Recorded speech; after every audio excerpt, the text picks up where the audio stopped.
I went shopping this week so I can teach my CNC how to become a painter. Stay tuned.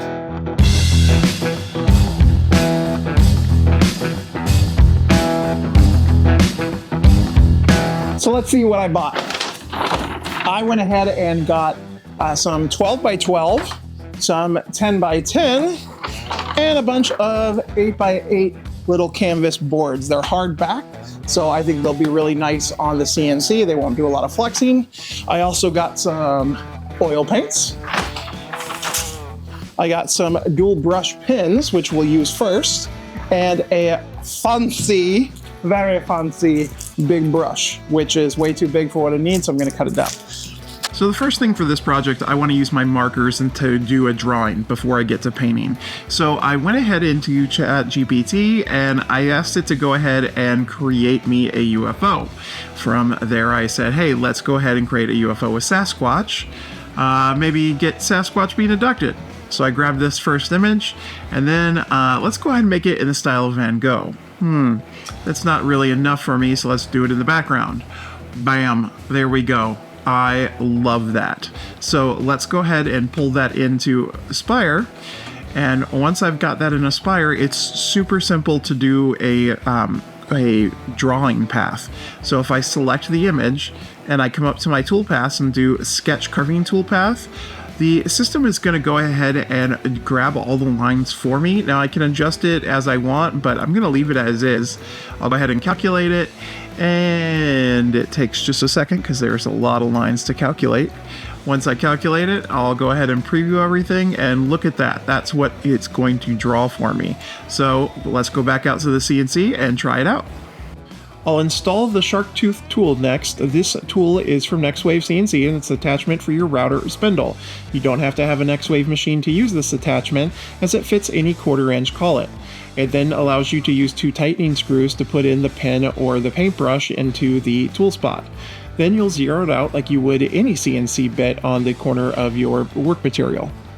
It takes a little bit for it to get started as it thinks it's waiting for the spindle to boot up. But once it gets past that boot up period, then it'll start drawing.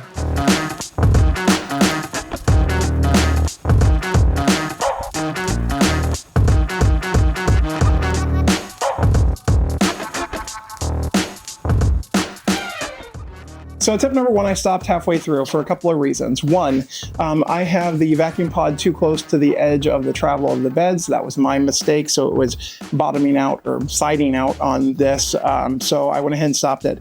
Second, I noticed that as this is spinning, I don't have the pen properly centered because it creates this, and as it zooms in, it creates this circle. So what that means is it moves and it starts drawing the lines here. They're not going to be in their proper location. So I'm going to go ahead and fix all that. I moved the vacuum pod to the center of the CNC so it won't side out, and then I went ahead and fixed the seating of the pen so that it's everything comes to a point, and you'll see here when it does the lines for the UFO, they all come to the exact point, which means it's centered properly. Well, there we go. This was the little drawing I did inside of eCarve, and not bad. Considering that, you know, I'm a horrible drawer, but I gotta say, I'm pretty pleased with how it turned out. I think the pen would do better on actual paper, so I'm gonna try that too. But I wanna see now if what we do if we mix AI art with the ability to have a machine draw. So let's teach this machine and AI and put them together.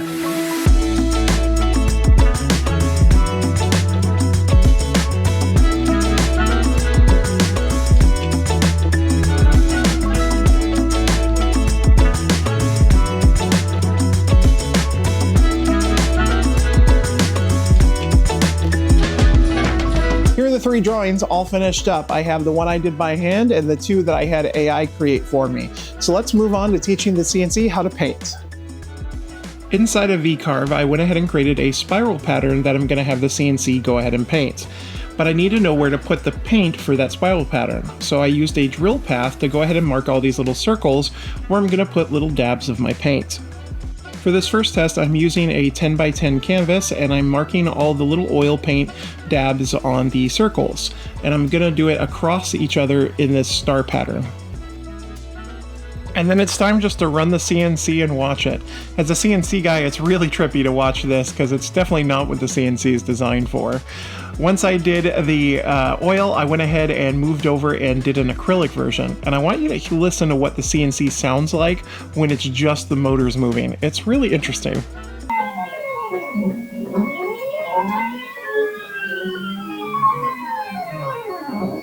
That sound is so odd. It's like having a ghost stuck in the CNC as it's screaming for help or something like that.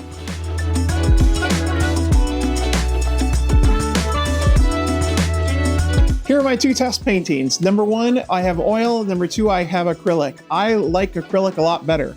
The oil's more translucent, and if you zoom in here, you can see the lines that the CNC created for where I put the dots of paint. And I don't like how that turned out.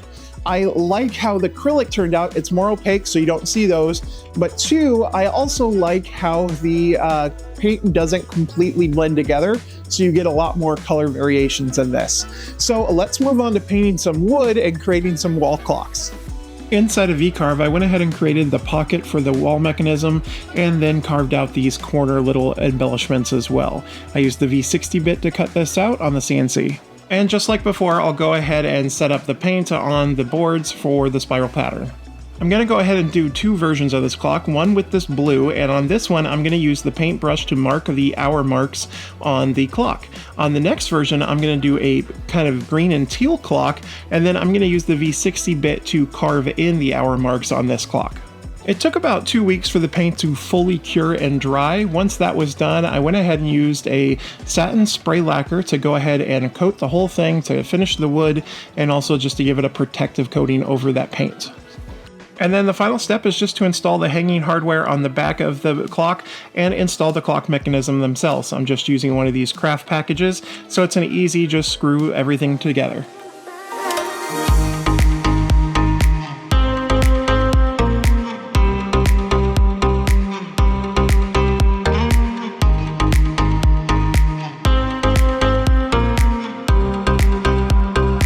All right, this project is all complete. These were really fun, something completely different. It's not what the CNC is designed to do.